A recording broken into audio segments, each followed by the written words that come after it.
Ma femme s'est moquée de nos enfants avec son amant. Elle les a traités de fardeau et voulait se débarrasser de moi, mais quand elle est rentrée à la maison, une surprise l'attendait. Papa. Il faut que tu écoutes ça. La voix de ma fille de 15 ans tremble. Elle se tient dans l'embrasure de la porte de la cuisine, le téléphone serré dans son poing, le visage blême. Je pose ma cuillère en bois. Maman m'a appelé sans faire exprès. L'appel. Il est enregistré depuis 40 minutes. C'est à cet instant précis que 17 années de mariage ont volé en éclats, le compte à rebours de ma vie d'avant arrivant à son terme. 17 ans de mariage. Ce chiffre tourne dans ma tête, comme un compte à rebours jusqu'au jour où Madison et moi nous sommes rencontrés pour la première fois dans cet amphithéâtre bondé de l'université. À l'époque, elle était pleine d'assurance, intervenant dans les discussions de groupe avec une précision chirurgicale pendant que je prenais des notes dans la marge. Déterminée. C'est comme ça que je la décrivais. C'est ce qui m'a séduit. C'est elle qui a suggéré que nous emménagions ensemble en 3e année. C'est elle qui a choisi le lieu de notre mariage. C'est elle qui a décidé du 2e prénom de Sarah et de l'école maternelle de Jack. Moi, j'étais le type stable, méthodique, celui qui équilibrait les comptes et se souvenait des vidanges d'huile. Nous avons construit notre vie ainsi, brique par brique, sa vision et mon exécution. Aujourd'hui, je remue la sauce spaghetti pendant que Jack se bat avec ses devoirs de maths sur la table de la cuisine. Sarah est à l'étage, probablement en train d'envoyer des SMS à ses amis à propos d'un drame que je ne comprendrai jamais. Madison est à une autre conférence, toujours une autre conférence. Du développement professionnel, comme elle dit. 3 week-ends par mois, parfois 4. Apparemment, les conseillères d'orientation de lycée ont constamment besoin de séminaires, d'ateliers sur la psychologie des adolescents et les stratégies de préparation à l'université. Je m'occupe de la logistique, les paniers repas des enfants, les horaires des entraînements de foot, les courses, toute la machinerie de la vie de famille. Ça ne me dérange pas, ça ne m'a jamais dérangé.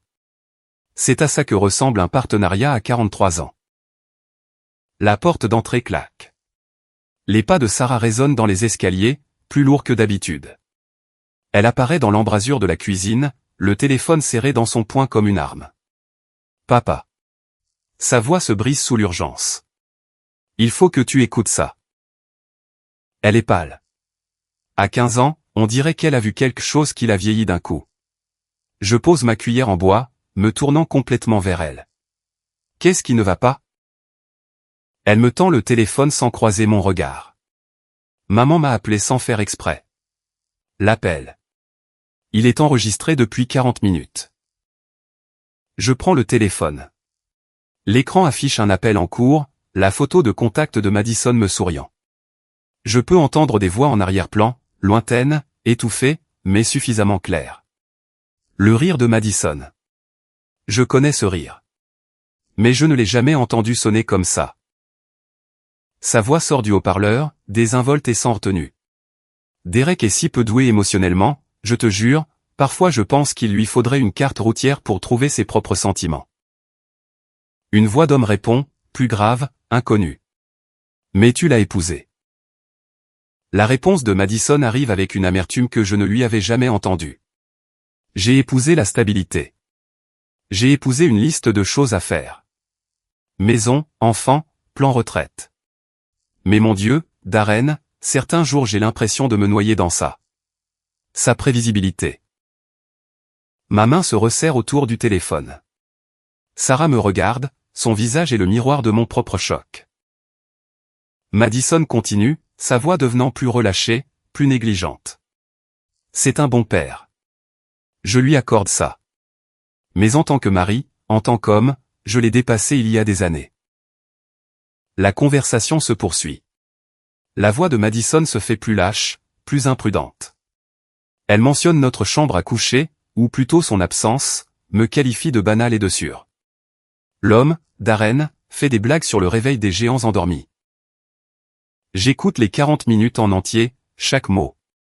Puis je réécoute l'enregistrement 2 fois de plus pendant que Sarah est assise en face de moi, s'arrachant les petites peaux autour des ongles. Papa. Sa voix est faible, incertaine. Je pose le téléphone.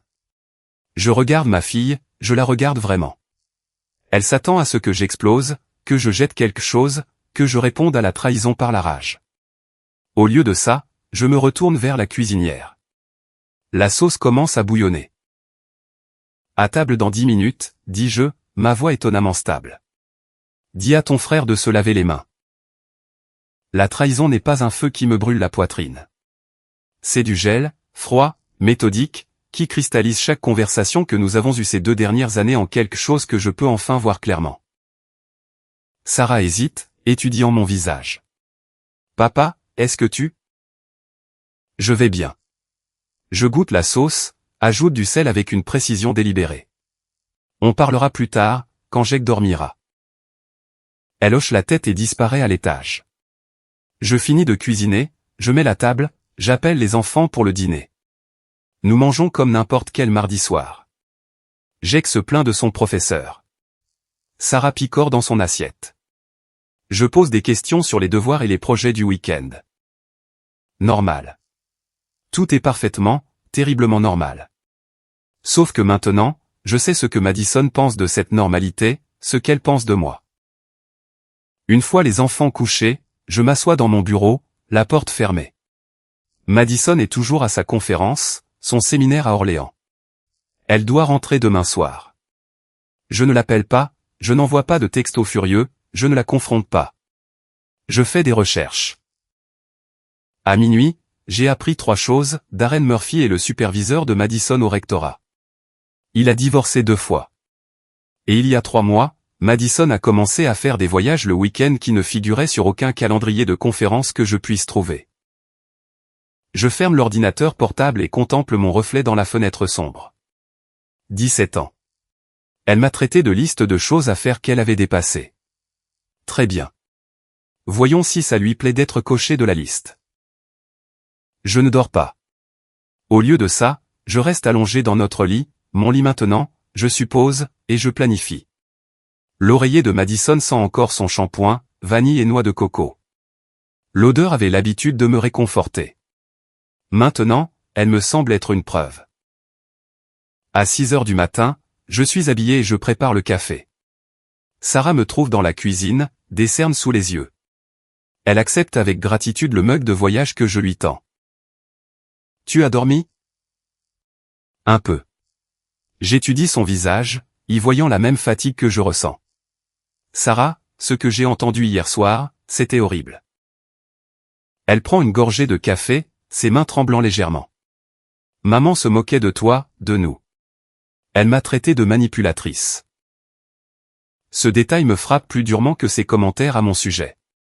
Je garde une voix neutre. Quand? Pendant l'enregistrement. Elle lui a dit que j'étais manipulatrice et que Jake était. Elle s'interrompt, déglutissant difficilement. Elle a dit que Jake était en demande constante d'attention. J'encaisse l'information. Ma femme, la conseillère d'orientation qui prêche sur la nécessité de renforcer l'estime de soi des élèves, se moquant de notre fils de 12 ans avec son amant. On ne dit rien à Jake, dis-je fermement. Pas pour l'instant. Sarah hoche la tête, le soulagement visible dans sa posture. Elle a grandi en une nuit, et je déteste que l'égoïsme de Madison lui ait coûté cette innocence. Après avoir déposé les enfants à l'école, je me rends à la Fnac. Le vendeur est impatient de m'aider quand j'explique que j'ai besoin de surveiller les appareils de mon entreprise à des fins de sécurité. Il me vend un logiciel espion qui reproduit les SMS effacés, suit les localisations GPS et synchronise les photos supprimées. Forfait familial, demande-t-il, faisant probablement référence aux multiples appareils. Quelque chose comme ça. À la maison, j'installe tout sur mon ordinateur portable. En 1 heure, j'ai accès à l'empreinte numérique complète de Madison. Chaque texto, chaque email, chaque application qu'elle a supprimée. Darren Murphy. Les messages remontent à 8 mois. Ils commencent de manière professionnelle, changement d'horaire, note de réunion. Puis personnel, plainte concernant leur conjoint, blagues partagées. Puis intime. Je lis le déroulement de toute leur relation à l'envers. Elle lui disant « Je suis en train de me retirer de notre mariage ». Lui l'encourageant à explorer ses besoins. Des discussions sur des chambres d'hôtel et des escapades de week-end. Le pire, ce n'est pas le sexe, bien que ces messages me retournent l'estomac. c'est la cruauté désinvolte. Madison décrivant mes blagues de papa comme embarrassantes, ma planification financière prudente comme du contrôle, ma présence stable comme étouffante. Elle a réécrit tout notre mariage comme une peine de prison. Je fais des captures d'écran de tout, je crée des dossiers, je construis une chronologie.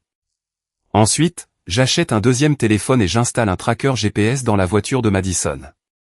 Pas dans le moteur, trop évident. À l'intérieur de l'appui-tête, assez petit pour être invisible. Quand Madison rentre ce soir-là, je prépare le dîner. Elle m'embrasse sur la joue comme elle l'a fait 1000 fois auparavant.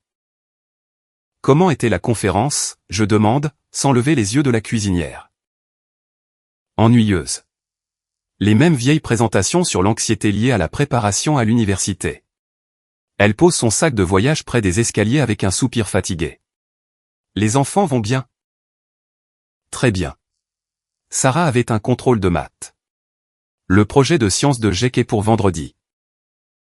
Nous parlons d'horaires et de listes de courses. Une conversation de couple marié normal.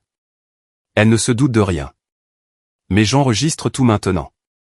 Chaque conversation, chaque mensonge, chaque rejet désinvolte de la vie que nous avons construite ensemble. 3 jours plus tard, le tracker de voiture porte ses fruits. Madison me dit qu'elle va à une réunion de professeurs qui se termine tard. Au lieu de ça, elle se rend au Marriott du centre-ville et y reste 3 heures. Je suis garé de l'autre côté de la rue quand elle en sort avec Darren Murphy. Il est plus grand que ce à quoi je m'attendais, les tempes grisonnantes, un costume cher. Il ne s'embrasse pas pour se dire au revoir, c'est trop public. Mais sa main s'attarde sur le bas de son dos. Je photographie tout. Cette nuit-là, Madison se plaint de la longue réunion, dit que le proviseur micromanage le service d'orientation. Elle est convaincante, animée, pleine de détails spécifiques sur les discussions budgétaires et les changements de politique. C'est une menteuse douée. J'hoche la tête et pose des questions de suivi, jouant le mari compréhensif tout en cataloguant mentalement chaque tromperie. Tu as l'air fatigué, dit-elle, étudiant mon visage avec ce qui pourrait être une véritable inquiétude. Tout va bien? Juste le stress du travail. Tu sais ce que c'est. Elle accepte cette explication et va se coucher tôt. Je reste éveillé jusqu'à 2 heures du matin à organiser l'épreuve. Capture d'écran de texto, journaux GPS, reçu d'hôtel débité sur sa carte de crédit personnel. Madison a fait payer sa liaison à notre famille, utilisant notre argent pour subventionner sa trahison. Je devrais être furieux, je devrais jeter des meubles et exiger des explications. Au lieu de ça, je suis calculateur, je planifie, je monte un dossier. Sarah me trouve dans le bureau le lendemain matin. Papa, tu as une mine affreuse. Je ferme rapidement l'ordinateur portable. Je vais bien. Non, ce n'est pas vrai. Elle s'assoit sur la chaise en face de mon bureau, sa franchise d'adolescente perçant ma comédie. Qu'est-ce que tu fais? J'étudie le visage de ma fille, si semblable à celui de Madison, mais avec une honnêteté que Madison a perdue il y a des années. Je protège notre famille. De maman? Des conséquences de ses choix. Sarah réfléchit à cela. Son intelligence est évidente dans la façon dont elle relie les points. Elle est intelligente, ma fille. Plus intelligente que je ne l'étais à son âge. Est-ce que vous allez divorcer? La question reste en suspens entre nous. Je pourrais mentir. Je pourrais prétendre que tout va bien jusqu'à ce que je sois prêt à agir. Mais Sarah mérite mieux que la version de la vérité de Madison. Probablement, dis-je. Mais ce n'est pas de ta faute. Ni de celle de Jack. C'est à cause des choix que ta mère a fait. Elle hoche la tête, les larmes lui montant aux yeux. Je l'ai entendu dire à Darren qu'on ne la comprenait pas. Qu'on l'empêchait de devenir qui elle est censée être. Je veux la réconforter. Lui dire que Madison ne le pensait pas. Que les gens disent des choses qu'ils ne pensent pas quand ils sont perdus. Mais j'en ai fini de mentir pour protéger l'image de Madison. Parfois, les adultes se convainquent que leurs problèmes sont la faute de tout le monde, dis-je doucement. Ta mère a oublié que la famille n'est pas quelque chose dont on se détache en grandissant. C'est quelque chose que l'on choisit chaque jour. Elle a cessé de nous choisir, la voix de Sarah est plate, pleine de cette prise de conscience. Oui. C'est exact. Sarah essuie ses yeux avec le dos de sa main. Et maintenant, qu'est-ce qui se passe? Je me lève, ferme l'ordinateur portable avec un geste final. Maintenant, nous nous choisissons, nous. Le cabinet d'avocats sent le cuir et le vieux café. Richard Brennan, avocat spécialisé en divorce, étale mes preuves sur la table de conférence comme un enquêteur sur une scène de crime. Capture d'écran, relevés financiers, journaux GPS, fichiers audio. C'est exhaustif, dit-il, ajustant ses lunettes avec une approbation évidente. Depuis combien de temps rassemblez-vous des preuves? 6 semaines. Et vous n'avez pas confronté votre femme? Pas encore. Il se penche en arrière dans son fauteuil, m'étudiant avec un intérêt professionnel. La plupart des gens auraient explosé maintenant, auraient mis le conjoint infidèle à la porte, exigé des explications. Vous avez été méthodique. Je veux la garde de mes enfants, la garde exclusive. C'est ambitieux en France. Les tribunaux préfèrent les gardes partagées. Je fais glisser un autre dossier sur la table. Alors regardez ça. Les pages du journal de Sarah, photocopiées avec sa permission. Page après page d'une adolescente qui analyse l'abandon émotionnel de sa mère. Madison manquant les événements scolaires, annulant les projets mère-fille, étant trop occupée pour les conversations sur les garçons et les amitiés. Votre fille vous a donné ça, demande Brennan, une surprise sincère dans la voix. Elle veut témoigner. Brennan lève un sourcil. C'est inhabituel. La plupart des enfants évitent de choisir un camp. Madison a fait le choix pour elle. Sarah a entendu sa mère se moquer de nous deux avec son amant. Elle l'a entendu traiter Sarah de manipulatrice et Jake de capricieux. Mon Dieu. Il parcourt d'autres pages, son expression s'assombrissant. L'adultère est une chose, mais ce niveau d'aliénation parentale. Il y a plus. Je lui montre l'emploi du temps professionnel de Madison, recoupé avec ses séjours à l'hôtel. Elle a utilisé les fonds pour les conférences de l'école pour des voyages personnels, prétextant un développement professionnel alors qu'elle retrouvait Darren dans des hôtels de luxe. Fraude financière? La voix de Brennan s'aiguise d'intérêt. Détournement de fonds publics. C'est une conseillère d'orientation financée par les contribuables. J'ai documenté au moins 12 cas où elle a prétendu assister à des conférences qui n'ont jamais eu lieu ou pour lesquelles elle ne s'est jamais inscrite. Brennan siffle, impressionné. Vous pourriez signaler cela au rectorat. C'est ce que je vais faire. Ça va détruire sa carrière. Je le regarde droit dans les yeux. Elle a détruit notre famille. Et elle l'a fait avec l'argent des contribuables tout en négligeant les enfants qu'elle est censée guider dans leur avenir scolaire. Il hoche lentement la tête, le respect évident dans son expression. Vous ne faites pas que divorcer d'elle. Vous démantelez toute sa vie. Je la tiens pour responsable. Nous passons 2 heures à élaborer une stratégie. Demander le divorce et la garde simultanément. Faire signifier les papiers le matin même où le rectorat reçoit un signalement anonyme sur des malversations financières. La frapper professionnellement et personnellement en une seule attaque coordonnée. Elle ne s'y attendra absolument pas, prévient Brennan. Tant mieux. Ça fait des mois qu'elle prend nos enfants par surprise. Ce soir-là, je m'assois avec Sarah dans sa chambre. Elle fait ses devoirs, des écouteurs dans les oreilles, jetant parfois un coup d'œil à son téléphone. Un comportement d'adolescente normal qui semble précieux maintenant. Sarah. J'attends qu'elle retire un écouteur. Maître Brennan pense que tu pourrais avoir à témoigner au tribunal sur le comportement de maman, sur la façon dont ses actions t'ont affecté. Son visage pâlit. Devant maman? Oui. Elle pose son crayon, réfléchissant à cela. Est-ce que ça aidera? Ça pourrait déterminer si toi et Jake restez avec moi ou si vous devez partager votre temps entre 2 maisons. Elle y réfléchit un long moment. Qu'est-ce que je devrais dire? La vérité. Sur l'appel téléphonique. Sur la façon dont elle vous a traité tous les deux. Sur le parent avec qui tu te sens en sécurité. Sarah reste silencieuse pendant ce qui semble être une éternité. Puis, je ne me sens plus en sécurité avec elle, papa. Elle ment sur tout. Elle fait semblant de se soucier de nos problèmes alors qu'en fait, elle lui envoie des textos. Elle est fausse. La douleur dans sa voix est évidente. C'est dur à dire de sa propre mère. C'est plus dur de vivre avec quelqu'un en qui tu ne peux pas avoir confiance. Ma fille de 15 ans vient d'articuler ce que j'ai mis 17 ans à comprendre. D'accord, dis-je en lui serrant la main. On va faire ça ensemble. 2 jours plus tard, je compile tout dans un rapport complet pour le rectorat.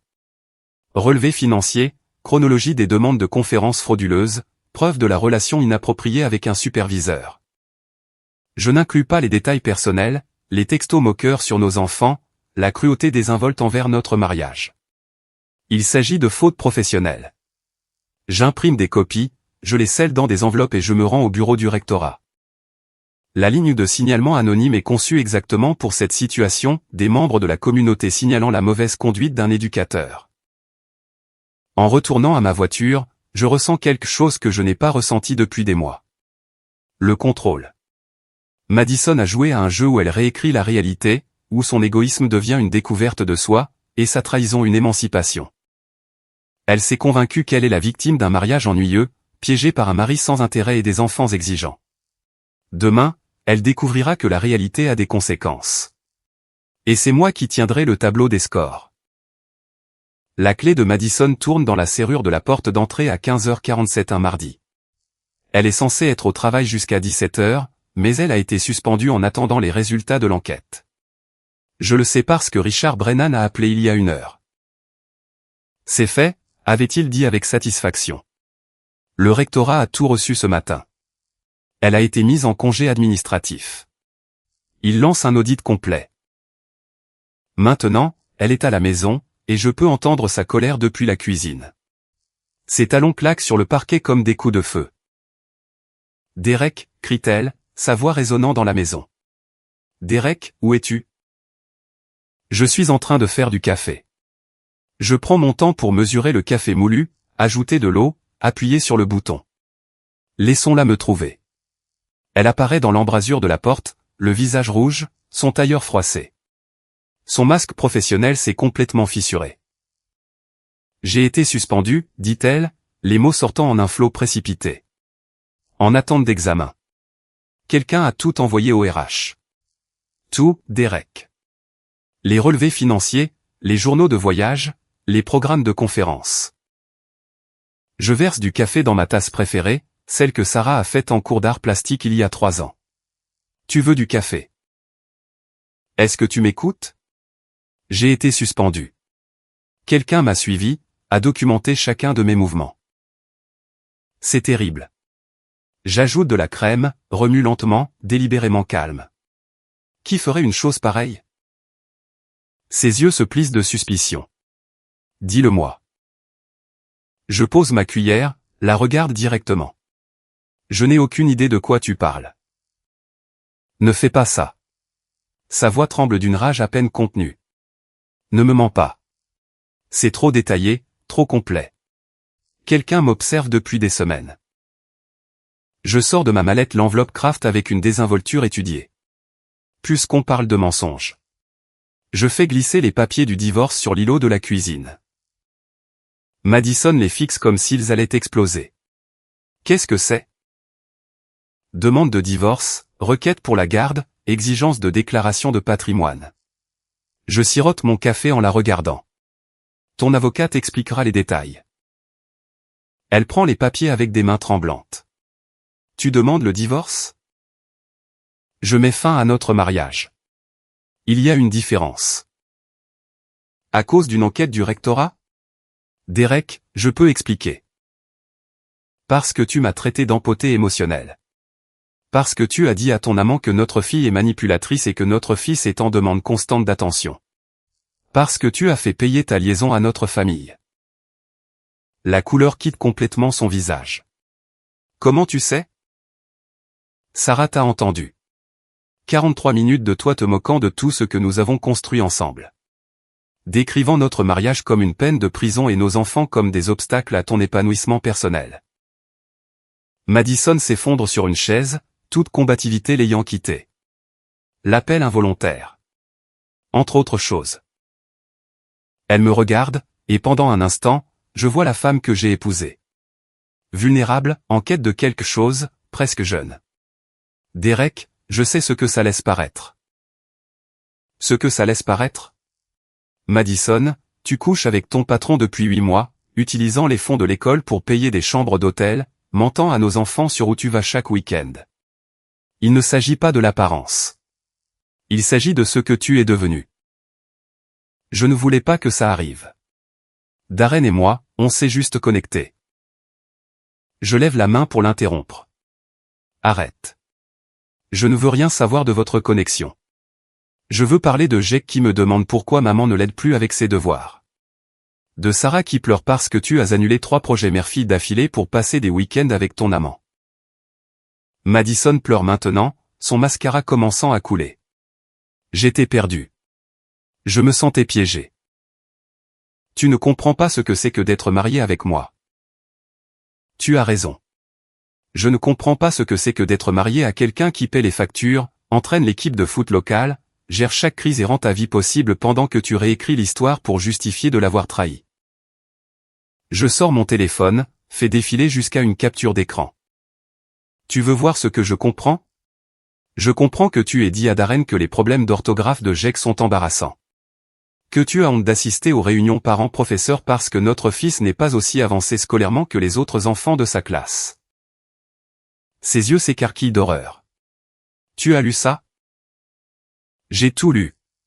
Chaque blague cruelle, chaque commentaire méprisant, chaque fois que tu as utilisé les vulnérabilités de nos enfants comme divertissement pour ton amant. Madison se plie en deux comme si je l'avais frappé. Oh mon Dieu. Oh mon Dieu, Derek, je n'ai jamais voulu. Si, tu le voulais. Tu pensais chaque mot. Tu n'as simplement jamais pensé que je les entendrais. Elle me regarde, le mascara coulant maintenant à flot sur ses joues. Qu'est-ce que tu veux? De l'argent? Je vais rompre avec Darren. Je vais démissionner. Tout ce qu'il faudra. Je veux que nos enfants grandissent avec un parent qui ne les voit pas comme des inconvénients. Qui ne se moque pas de leurs difficultés ou n'utilise pas leur confiance comme une arme. Je les aime. Je t'aime. Non. Je finis mon café, rince la tasse dans l'évier avec une précision délibérée. Tu aimes l'idée d'être aimé. Tu aimes avoir une famille qui te donne l'air stable et réussi. Mais tu n'aimes pas le travail que représente le fait d'être réellement une mère ou une épouse. Madison se lève, s'appuyant sur le comptoir. Tu ne peux pas m'enlever mes enfants. Je ne les emmène nulle part. Ils restent dans leur maison avec leur père, dans la vie que nous avons construite avant que tu ne décides de la réduire en cendres pour obtenir la validation d'un superviseur divorcé 2 fois. Je vais me battre.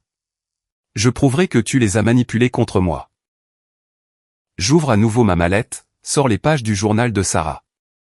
Le témoignage de Sarah, les déclarations de Jake sur le fait de se sentir négligé, leurs propres mots, de leur propre écriture, documentant des mois de négligence maternelle pendant que tu poursuivais ton moi authentique. Madison saisit les papiers, parcourant les pages frénétiquement. Tu les as poussés à écrire ça. Je n'ai pas eu à le faire. Tu les as coachés toi-même chaque fois que tu as choisi Darren plutôt qu'un dîner en famille. Chaque fois que tu étais trop occupé à lui envoyer des textos pour aider aux devoirs. Chaque fois que tu as menti sur où tu allais. Elle froisse les papiers, me les jette avec une colère désespérée. Tu n'es pas un vrai homme, Derek. Un vrai homme se serait battu pour son mariage, aurait essayé de me reconquérir au lieu de comploter comme un espion pathétique. Je ramasse les papiers éparpillés, les lisse méthodiquement. Tu as raison. Un vrai homme t'aurait confronté il y a des mois, aurait exigé l'honnêteté et le respect, mais j'étais trop occupé à être un mari et un père pour remarquer que ma femme avait cessé d'être l'un ou l'autre. Madison s'affaisse contre le comptoir, vaincue. Darren me fait me sentir vue, vivante, plus qu'une simple mère et épouse. Et moi, je te fais te sentir en sécurité, prise en charge, comme si tu pouvais explorer ton moi authentique avec un filet de sécurité financier et une garde d'enfants assurée. Je range soigneusement les papiers. Mais la sécurité et la stabilité ne sont pas sexy. C'est juste la fondation qui rend tout le reste possible. Je t'aime vraiment. Tu aimes ce que je fais pour toi. Il y a une différence. La porte d'entrée s'ouvre. La voix joyeuse de Sarah retentit. « Papa ? Je suis rentré. » Les yeux de Madison s'écarquillent de panique. Les enfants savent tout. Sarah le sait depuis des semaines. Jake l'a compris quand tu as manqué son expo-science pour retrouver Darren au Marriott. Sarah apparaît dans l'embrasure de la cuisine, s'arrêtant voyant le visage de sa mère couvert de larmes. « Maman ? Qu'est-ce qui ne va pas ?» Madison nous regarde l'un après l'autre, la chronologie se mettant en place dans son esprit. « Tu as monté mes enfants contre moi. » « Non, » dit Sarah calmement, sa voix stable et mûre au-delà de son âge. « Tu as fait ça toute seule. » Madison fixe notre fille, la regarde vraiment, et voit la même déception avec laquelle je vis depuis des mois. « Sarah, ma chérie, je peux expliquer. » « Je ne veux pas que tu l'expliques. Je veux que tu t'excuses.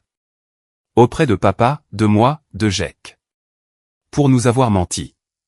Pour nous avoir fait nous inquiéter pour toi alors qu'en réalité, tu étais juste égoïste. » Le sang-froid de Madison finit par céder complètement. Elle sanglote, tendant la main vers Sarah, qui recule délibérément. « Je suis désolé. Je suis tellement désolé. Je n'ai jamais voulu vous faire de mal. Mais tu nous as fait du mal. Et tu ne peux pas effacer ça en pleurant maintenant.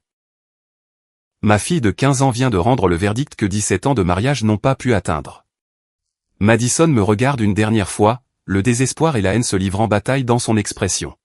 « Ce n'est pas fini. » « Si, » dis-je avec une finalité tranquille. « C'est terminé. » La salle d'audience est plus petite que ce à quoi je m'attendais.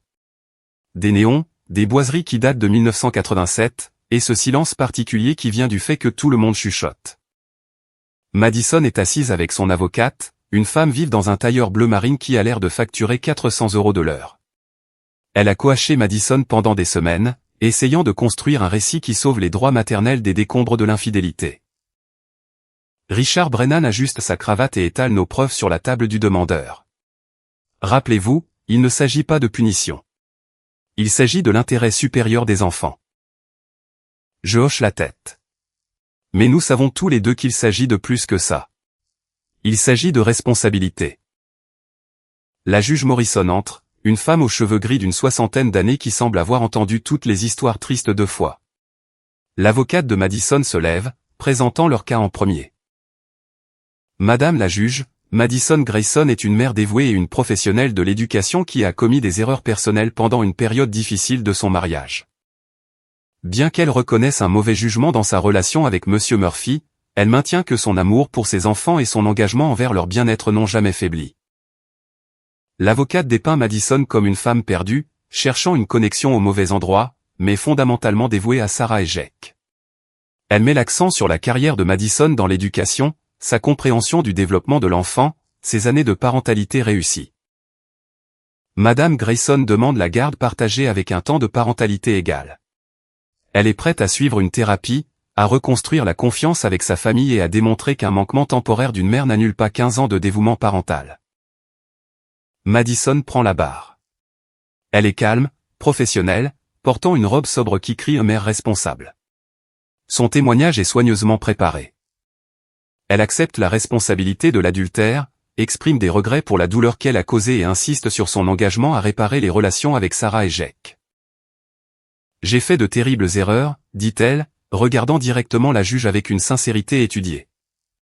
J'ai blessé mon mari et dérouté mes enfants, mais je n'ai jamais cessé de les aimer.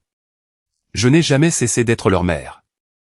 Si on m'en donne la chance, je prouverai que notre famille peut guérir de cela. » Son avocate présente des témoins de moralité, des collègues qui témoignent du dévouement de Madison envers les élèves, des voisins qui décrivent son implication dans les activités scolaires, sa propre mère qui parle des rêves de maternité de Madison dans son enfance. C'est convaincant, professionnel, exactement ce à quoi on s'attendrait de la part de quelqu'un qui conseille des adolescents pour vivre. Puis Richard Brennan se lève. Madame la juge, la défendresse a construit un récit de manquement temporaire et de confusion momentanée, mais les preuves montrent quelque chose de différent. Un schéma de tromperie, de fraude financière et de négligence parentale qui s'étend sur 8 mois. Il présente la chronologie méthodiquement. Le premier texto de Madison à Darren, l'escalade progressive, les reçus d'hôtel débités sur la carte de crédit familiale, les frais de conférence falsifiés, les journaux GPS montrant ses emplacements réels par rapport à ses allées et venues déclarées. Il ne s'agit pas d'une seule erreur, Madame la juge.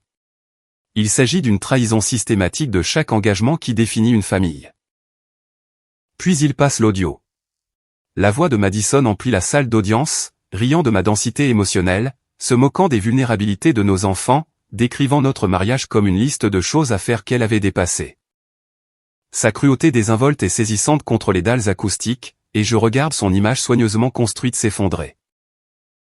L'expression de la juge se durcit lorsque la voix enregistrée de Madison qualifie Jake de capricieux et Sarah de manipulatrice. Quand l'audio se termine, le silence s'étire inconfortablement. Madame Grayson, dit la juge Morrison, sa voix tranchante de désapprobation. Reconnaissez-vous cette conversation? L'avocate de Madison proteste, violation de la vie privée, preuve obtenue illégalement, mais la juge rejette l'objection d'un geste ferme. L'enregistrement a été fait par Madison elle-même, par inadvertance, et partagé avec sa fille mineure. Oui, murmure Madison, se ratatinant sur sa chaise. Je la reconnais. Et ce sont vos opinions sur vos enfants? J'étais en colère, frustré. J'ai dit des choses que je ne pensais pas. Vous les avez dites à un homme avec qui vous aviez une liaison, les utilisant comme justification pour votre comportement. Le sang-froid de Madison cède enfin. J'étais perdu. Je me sentais piégé. Je ne savais pas comment. Comment quoi? Comment discuter de vos problèmes conjugaux avec votre mari plutôt qu'avec votre superviseur? Comment assister à l'expo-science de votre fils plutôt que de retrouver votre amant à l'hôtel? La juge en a assez entendu. Elle appelle Sarah. Ma fille se dirige vers la barre des témoins avec un calme remarquable pour une jeune de 15 ans. Elle porte la robe qu'elle a choisie elle-même, simple, bleu marine, rien qui ne crie au témoignage préparé. Sarah, comprends-tu pourquoi tu es ici? Oui, madame la juge. Vous décidez où Jake et moi devrions vivre. Et que préférerais-tu? Sarah jette un coup d'œil à Madison, puis se retourne vers la juge avec une résolution ferme. Je veux vivre avec mon père. Peux-tu me dire pourquoi? La voix de Sarah est stable, claire. Parce que je lui fais confiance. Parce qu'il s'est occupé de nous pendant que maman était occupée avec d'autres choses. Parce qu'il ne nous ment pas sur où il va ou ce qu'il fait. Que ressens-tu pour ta mère? Je l'aime. Mais je ne me sens plus en sécurité avec elle. Que entends-tu par sécurité? Sarah réfléchit attentivement à cela, sa maturité évidente. Je veux dire que je ne peux pas croire ce qu'elle me dit. Elle ment sur les petites et les grandes choses.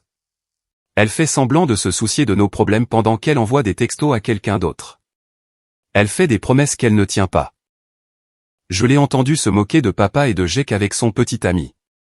Elle a traité Jake de capricieux parce qu'il a des difficultés en orthographe. Elle m'a traité de manipulatrice parce que je lui ai demandé de venir à ma pièce de théâtre de l'école. La juge se penche en avant avec un intérêt évident. Comment t'es-tu senti? Comme si elle nous voyait comme des problèmes à gérer plutôt que comme des enfants à aimer. C'est un témoignage dévastateur, livré sans drame ni manipulation. Juste une adolescente expliquant pourquoi elle ne fait plus confiance à sa mère. J'exsuis. Il est plus jeune, plus nerveux, mais tout aussi clair. Je veux rester avec papa, dit-il, sa voix petite mais déterminée. Maman est toujours sur son téléphone maintenant. Elle oublie des choses. Elle avait promis de m'aider pour mon projet de science, mais ensuite elle a dit qu'elle était trop occupée. Aimes-tu ta mère? Oui. Mais elle est différente maintenant. Comme si elle faisait semblant d'être notre mère au lieu de l'être vraiment. La vérité sort de la bouche des enfants. L'avocate de Madison essaie de redresser leur cas, soulignant l'importance des relations mère-enfant, le potentiel de guérison, les dangers d'aliéner les enfants d'un parent. Mais les preuves sont accablantes. Lorsque la juge Morrison rend sa décision, sa voix est ferme et définitive. Le tribunal estime que M. Derek Grayson a démontré une aptitude supérieure pour la garde principale. Les preuves montrent un schéma de tromperie, d'irresponsabilité financière et de négligence parentale de la part de Madame Madison Grayson qui mine sa crédibilité en tant que parent gardien. Monsieur Grayson se voit accorder la garde légale et physique exclusive des 2 enfants mineurs. Madame Grayson se voit accorder un droit de visite supervisé un week-end sur 2. Avec la possibilité d'un élargissement de l'accès sous réserve de l'achèvement d'une thérapie et de la démonstration d'une communication cohérente et honnête avec les enfants. Madison s'effondre. S'effondre littéralement, sanglotant dans ses mains pendant que son avocate lui tapote l'épaule sans grand effet. Je ne ressens aucune satisfaction, aucune victoire. Juste le soulagement tranquille de savoir que mes enfants ne seront pas ballottés entre 2 foyers, n'auront pas à naviguer dans la dissonance cognitive d'une mère qui les aime mais les traite comme des obstacles. À l'extérieur du palais de justice, Sarah me prend la main. Papa, ça va? Je lui serre doucement les doigts. Ça va. Et toi? Elle y réfléchit avec cette profondeur qui est devenue sa marque de fabrique. Je suis triste pour maman, mais je suis contente qu'on reste ensemble. J'écoche la tête avec empressement. On peut avoir une glace? Et c'est tout. La fin de 17 ans de mariage réduite à la demande de glace d'un garçon de 12 ans. Ouais, dis-je en rapprochant les 2 enfants. On peut avoir une glace. 1 an plus tard, je prépare le dîner quand le nom de Madison apparaît sur mon téléphone. Pas un appel. Elle n'est pas autorisée à me contacter directement, mais une notification qu'elle a de nouveau envoyé un texto à Sarah. Sarah jette un coup d'œil à son téléphone, fait une grimace et le met de côté sans répondre. Qu'est-ce qu'elle a dit? Je demande en remuant les pattes. La même chose qu'elle dit toujours. Qu'elle m'aime, que je lui manque, qu'elle va mieux. Sarah hausse les épaules avec une indifférence étudiée. Elle veut qu'on se voie pour un café pour parler de la guérison de notre relation. Madison envoie ses messages chaque week-end, comme une horloge. Des appels soigneusement rédigés qui semblent avoir été écrits par son thérapeute. Beaucoup de langage sur la responsabilité, la croissance et la reconstruction de la confiance. Sarah les lit, les montre parfois à Jake, mais répond rarement. Tu veux la voir? Sarah y réfléchit tout en mettant la table avec une précision méthodique. Parfois, comme quand quelque chose de bien se passe à l'école et que je veux le lui dire. Mais ensuite, je me souviens qu'elle va juste faire semblant d'écouter tout en consultant son téléphone. Elle a peut-être changé. Peut-être, mais je ne suis pas prête à le découvrir. Jake apparaît dans la cuisine, son sac à dos sur l'épaule. Papa, tu peux m'aider avec ma rédaction d'anglais? C'est sur quelqu'un qui a influencé ta vie. Je me détourne de la cuisinière, ma curiosité piquée. Sur qui écris-tu? Sur toi. Quelque chose se détend dans ma poitrine. Ouais, je peux t'aider avec ça. Nous dînons autour de la table de la cuisine, la même routine que nous avons maintenue depuis 1 an. Sarah parle de son travail à temps partiel à la librairie locale. Jake décrit la dernière expérience de son professeur de sciences. Une conversation normale, mais elle semble précieuse maintenant, intentionnelle. Après le dîner, Jake étale ses devoirs sur la table. Sa rédaction est intitulée « Mon père, l'homme qui a tout maintenu ensemble ». Il me regarde, incertain. C'est trop cliché? C'est honnête. C'est ce qui compte. Je l'aide à organiser ses idées, à structurer ses paragraphes. Il écrit sur la fiabilité, sur le fait d'être présent, sur la différence entre être physiquement là et être émotionnellement disponible. Des réflexions d'un jeune de 13 ans qui vont droit au cœur de ce qui n'allait pas avec Madison. Plus tard, après que Jake soit au lit, Sarah me trouve dans le salon en train de lire. Papa, je dois changer mon contact d'urgence à l'école. Je lève les yeux de mon livre, connaissant déjà la réponse. De maman à toi. Ouais. C'est d'accord? Bien sûr. Une raison particulière? Sarah s'assoit sur le canapé, ramène ses genoux contre sa poitrine dans un geste protecteur. Et si quelque chose arrive et qu'il l'appelle? Et si elle est occupée ou ne répond pas ou? Elle laisse sa phrase en suspens. Je mets mon livre de côté, lui accordant toute mon attention. Ou quoi? Ou et si elle ne vient tout simplement pas? La peur dans sa voix me brise le cœur. 16 ans et elle a déjà appris à ne pas compter sur la personne qui devrait être la plus fiable. Je viendrai toujours, lui dis-je fermement, quoi qu'il arrive. Je sais. C'est pour ça que je veux le changer. Nous restons assis dans un silence confortable pendant un moment. Sarah fait défiler son téléphone, me montrant de temps en temps des vidéos drôles ou des photos de ses amis. C'est à ça que ressemble le contentement. Pas de grandes déclarations de bonheur, juste de calmes moments de connexion. Papa? Est-ce que tu penses parfois à sortir de nouveau avec quelqu'un? La question me prend au dépourvu. Parfois. Pourquoi? Je me demandais juste si tu te sentais seul. J'y réfléchis honnêtement. La vie de couple me manque, le fait d'avoir un autre adulte avec qui partager les choses. Mais ce que j'avais avec ta mère ne me manque pas. Quelle est la différence? Un partenariat, c'est construire quelque chose ensemble. Ce que ta mère et moi avions vers la fin, c'était gérer les problèmes qu'elle créait. Sarah hoche la tête comme si cela avait un sens parfait. Madame Chan à la librairie dit que tu es un bon parti. Je ris malgré moi. Madame Chan a 73 ans et pense que tout homme capable d'équilibrer un chéquier est bon à marier. Elle n'a pas tort. Sarah sourit malicieusement. Tu fais de bons pancakes au petit déjeuner. Un grand compliment de la part d'une adolescente. Je suis sérieuse, papa. Tu mérites quelqu'un qui apprécie ce que tu fais. Quelqu'un qui ne le prend pas pour acquis. Ces mots me touchent plus profondément qu'elle ne le pense probablement. C'est ce que Madison n'a jamais compris. Que la reconnaissance n'est pas juste de la politesse. C'est le fondement d'un partenariat. On ne peut pas construire une vie avec quelqu'un qui voit vos contributions comme des obligations plutôt que comme des cadeaux. Peut-être un jour, lui dis-je honnêtement. Pour l'instant, je me concentre sur le fait que toi et Jake vous sentiez en sécurité. C'est le cas. Elle s'étire, commence à rassembler ses affaires. On se sent plus en sécurité maintenant qu'avant. Après que Sarah soit montée, je reste seul dans la maison silencieuse.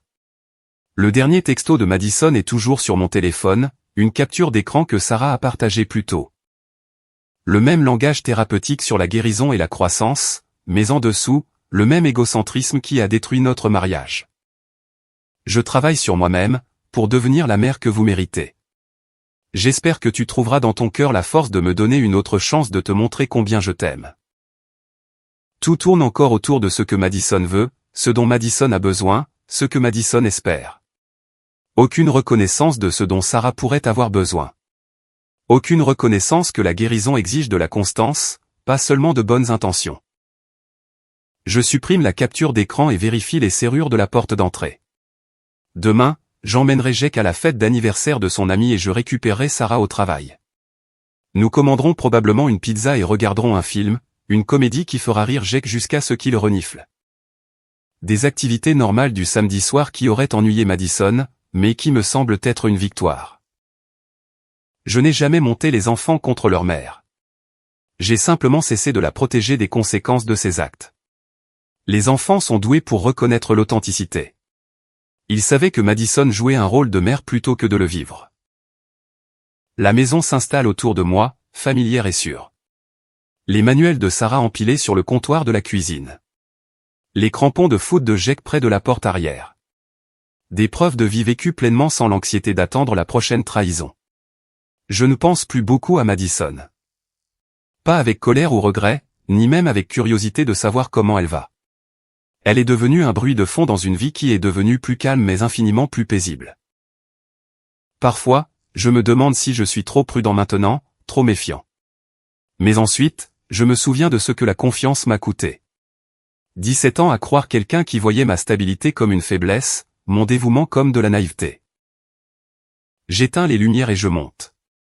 Demain est un autre jour de moments ordinaires qui s'additionnent pour former un contentement extraordinaire. Madison publie toujours des citations sur la guérison sur les réseaux sociaux. Sarah me l'a montré une fois, en levant les yeux au ciel devant l'écran du téléphone. Des photos de coucher de soleil avec du texte sur le fait de devenir son moi authentique. Des messages inspirants sur le dépassement des obstacles. Elle ne s'est toujours pas excusée. Ni à moi, ni aux enfants, ni à personne dont elle a perturbé la vie dans sa quête de découverte de soi. Sa présence sur les réseaux sociaux suggère qu'elle est la victime d'un ex-mari vindicatif plutôt qu'une femme qui a choisi la trahison plutôt que la responsabilité. Mais c'est son histoire à raconter. Je contrôle un récit différent maintenant, un récit où les enfants se sentent en sécurité, où les promesses sont tenues, où l'amour se démontre par la constance plutôt que par de grands gestes proclamés. Madison a peut-être trouvé son moi authentique, mais j'ai gardé ce qui comptait. Et au final, cela fait toute la différence. Et voilà, nous sommes arrivés à la fin de l'histoire d'aujourd'hui. Était-ce ce à quoi vous vous attendiez, ou a-t-elle pris une tournure que vous n'aviez pas vu venir? Je suis curieux de connaître vos pensées. Partagez-les dans les commentaires ci-dessous, et lançons la conversation. Si cette histoire vous a tenu en haleine, assurez-vous de cliquer sur le bouton j'aime. Et si vous êtes nouveau ici, ou si vous ne vous êtes pas encore abonné, c'est le moment idéal pour rejoindre notre communauté. Je vous apporte des histoires fraîches et captivantes chaque jour. Alors, cliquez sur ce bouton d'abonnement et activez les notifications pour ne jamais rien manquer. Merci d'avoir regardé, et on se retrouve dans la prochaine vidéo.